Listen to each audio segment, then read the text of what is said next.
Hola chicos, ¿cómo están? Bueno, espero que bien. Hoy vamos a trabajar un nuevo tema, un tema que corresponde ya a la segunda unidad. Vamos a trabajar los géneros literarios. ¿Qué son los géneros literarios? Pues son una clasificación de todas las obras literarias que han sido clasificadas. Hoy en día tenemos 4 grupos, 4 géneros literarios. ¿Y por qué se clasifican a estas obras? ¿O por qué quién decide qué obra va a estar en cada grupo? Pues tiene que ver mucho con su forma, ¿no? Con su fondo. La forma es la estructura, el fondo es el tema, ¿no? Se han tomado esas características en cuenta para poder clasificarlas en estos 4 grandes géneros literarios. ¿Quién fue el primero en hablar de géneros literarios? Bueno, este concepto viene desde la antigüedad. En realidad viene de la antigua Grecia. El primero de hablar de esta clasificación fue Aristóteles en su libro Poética, ¿no? Claro que él solamente habló de 3 géneros: el épico, el lírico y el dramático. Pero hoy en día existe un género moderno que es el género narrativo, e incluso también se habla de un género expositivo. Bueno, vamos a empezar, y hoy esta clase solamente vamos a tratar sobre el género épico. ¿Qué es el género épico? Pues es el más antiguo, ¿no? Viene, como les decía, desde la antigua Grecia. Esa es una de sus principales características. Y el género épico, están todas las historias donde te van a narrar, donde te van a contar una historia, ¿no? Generalmente desde una perspectiva mítica. ¿Qué es una perspectiva mítica? Pues que está basada en la mitología, ¿no? En la mitología, si hablamos de la cultura grecolatina, de los griegos, de los romanos, pues está llena de historias, ¿no? De sus dioses. Y esta misma perspectiva mítica pues le va a otorgar a los protagonistas, que eran los héroes, ¿no? Humanos, pero con cualidades sobrehumanas. Ahí justamente está la perspectiva mítica, ¿no? Que se le otorga cualidades que no lo tendría cualquier mortal. Esa perspectiva pues le da una grandiosidad a estas obras que pertenecen al género épico. Otra característica es que sus personajes siempre son héroes, como les decía, ¿no? Héroes, pero desde una perspectiva mítica, con cualidades o características sobrehumanas que sobresalen del resto de los seres humanos, o también son los mismos dioses, ¿no? Que participan en las historias, o semidioses. ¿Quiénes son los semidioses? Pues hijos de un dios con un mortal. Otra característica es que esta obra está compuesta en verso. Recordemos que hay 2 formas del texto literario, ¿no? Lo vimos la última clase: prosa y verso, ¿no? El verso era pues aquel que tenía una estructura con métrica, tenía rima, tenía musicalidad. Pues estas obras de la epopeya están compuestas en verso. Y dentro del género épico también hay una clasificación, a las cuales la vamos a llamar especies literarias. Dentro del género épico tenemos varias especies literarias, pero nosotros vamos a hablar de 2, que son las principales especies. Una de ellas es la epopeya. La epopeya te va a narrar hechos muy remotos, es decir, hechos muy antiguos, que son reales porque tienen una base histórica, pero que han sido transformados por la leyenda, es decir, han pasado de generación en generación, han pasado de boca en boca y se han ido transformando, ¿no? Y se le ha agregado pues ficción a estos hechos históricos. Aquí podemos ver que se va a mezclar lo real con lo mítico, es decir, hechos históricos, hechos reales, pero que a su vez están mezclados con ficción, que es la mitología, ¿no?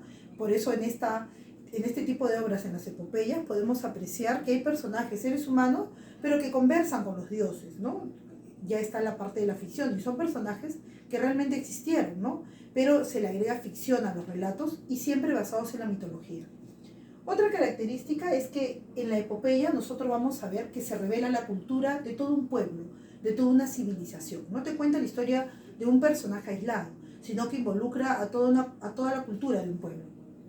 Otra característica: compuesto en verso, al igual que todas las obras del género épico, y que estas obras eran declamadas, porque ya que era un verso había que declamarlas, ¿no? Por los aedos. ¿Quiénes eran los aedos? Los aedos eran los que componían estas epopeyas e iban de pueblo en pueblo declamando estas historias, ¿no? Declamando las epopeyas. Es por eso que se componían en verso, porque en esta época no se escribían las obras, sino se componían de manera oral. Entonces, como eran miles de versos, para poder memorizarlos era más fácil que estuvieran en verso. ¿Por qué? Porque el verso tiene la característica de ser musical, ¿no? Y era más rítmico, entonces era más fácil de recordar. Todo lo que tenga musicalidad es más fácil de recordar. Por eso es que ellos componían sus historias en verso, porque no eran escritas. ¿Y quiénes eran los que componían? Los aedos. Ellos declamaban estas epopeyas. Dentro de la literatura universal tenemos las epopeyas más famosas, ¿no? Que son los llamados también los poemas homéricos, ¿no? Escritos pues por Homero. ¿Cuáles son estas obras que son las epopeyas más famosas de la literatura universal? Pues la Ilíada y la Odisea, ¿no? Que cumplen todas las características de una epopeya, basadas en hechos históricos, ¿no? Que tiene que ver con la guerra de los griegos y los troyanos. La mitología está presente porque no solamente sus personajes son seres humanos, sino los dioses participan en las historias. Tiene una perspectiva mítica porque sus protagonistas no son héroes, son personas que tienen características sobrehumanas.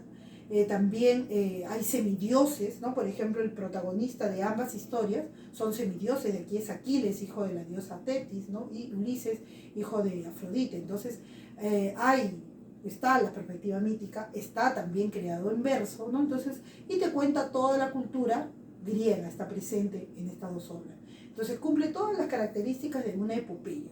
Estas dos son las epopeyas más famosas de la literatura universal.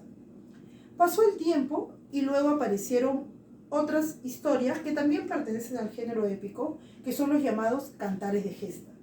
Los cantares de gesta, comparando en la antigüedad, pues son mucho más modernos que la epopeya. Antes de Cristo, cantar de gesta, después de Cristo. Los cantares de gesta también te van a relatar, porque es una característica del género épico, te van a relatar hazañas también, porque es otra característica del género épico. Pero aquí los héroes ya no está enfocado en la mitología grecolatina, sino como es una época más moderna, más bien está enfocado en la época medieval, ¿no? Aproximadamente en el siglo XV, también hay historia del siglo XII. Aquí los personajes son héroes, también con características sobrehumanas, ¿no? Pero que van a luchar por su nación. ¿Quiénes son esas personas que luchaban por su nación en la Edad Media? Si alguien recuerda, pues a esos personajes se les llamaba caballeros. Los caballeros eran los protagonistas de estos cantares de gesta, ¿no? Personas ilustres que luchaban para el bien de su nación, que estaban al servicio del rey. Estos cantares de gesta son poemas muy extensos, de origen popular, no tienen origen culto, nació en el pueblo, y van a revelar un dato importante de cada pueblo, que es el estado de su lengua. ¿Por qué? Porque estos cantares de gesta fueron creados en los idiomas que recién estaban naciendo, llamadas las lenguas romances o las lenguas neolatinas, ¿no? En este caso, el cantar de gesta, por ejemplo, hay cantares de gestas creados en nuestro idioma, el español, porque nuestro español pues nació en esta época, ¿no? Recordemos que las epopeyas estaban pues creadas en griego, otras en latín, ¿no? Pero ya en esta época se estaba dejando de lado el latín porque estaba naciendo nuevas lenguas, que eran las lenguas romances, ¿no? Como el francés, el portugués, ¿no? El italiano, el español, ¿no? Entonces, estas obras estaban creadas en estos idiomas, ¿no? En los idiomas romances. Por eso cada cantar de gesta te va a revelar el estado de una lengua europea. Y cada lengua tiene un poema representativo que es creado en su idioma. ¿Qué otra característica tiene el cantar de gesta? Pues que estaba declamado por juglares. Si las epopeyas eran declamadas por aedos, los cantares de gesta eran declamados por juglares, también compuesto en verso porque también eran creados de manera oral, no eran escritos, y para poder memorizarlo, ya hemos dicho que los versos son más fáciles de memorizar, entonces los creaban en verso porque tenían que memorizar igual miles de versos, ¿no? Y ellos iban declamando de pueblo en pueblo pues estos poemas, que también tienen una base histórica, ¿no? Son hechos antiguos que ocurrieron, hechos reales, que lo mezclan con ficción. Para nosotros el poema más importante, el cantar de gesta más representativo, es el poema de Miosit, o también conocido como Cantar de Miosit. ¿Por qué? Porque es la primera obra literaria creada en nuestro idioma, ¿no? Es por eso que es muy representativo. Si nosotros leemos el poema de Miosit, pero el original, es decir, que está creado en el español de esa época, no lo vamos a entender, porque el español ha evolucionado tanto que cuando uno lo lee pareciera otra lengua, ¿no? Pero este poema nos puede mostrar cómo nació nuestra lengua cuando recién estaba pues iniciándose. Hoy ha evolucionado mucho y si nosotros compramos un libro del poema Miosi, pues ya está en el español moderno, ¿no? Pero sí es una obra importante para nosotros, no solo por su valor literario, ¿no? Sino también por un valor lingüista, ¿no? Porque aquí apreciamos a nuestro español pues cuando estaba naciendo, ¿no? Y fue la primera obra creada en nuestro idioma, porque antes el español era considerada una lengua vulgar, al igual que las lenguas que estaban naciendo. Todas las obras tenían que estar creadas en latín, ¿no? Pero ya a partir del poema Miosit pues vinieron muchas más después, muchas obras creadas en nuestro idioma. Por eso, para nosotros, esta obra, el poema Miosit, que ya luego lo vamos a estudiar, vamos a ver de qué se trata, ¿no? Qué historia nos cuenta, pero por ahora les adelanto que para nosotros como cultura española, pues es nuestra herencia, ¿no? Es importante porque es la primera obra creada en el idioma que nosotros hablamos, que es el español. Bueno chicos, espero que la clase les haya gustado, que la hayan entendido. Ya saben que cualquier duda la pueden hacer a través del foro, ¿no? Y yo les contestaré lo más pronto posible. Bueno, eso es todo. Cuídense chicos, nos estamos viendo.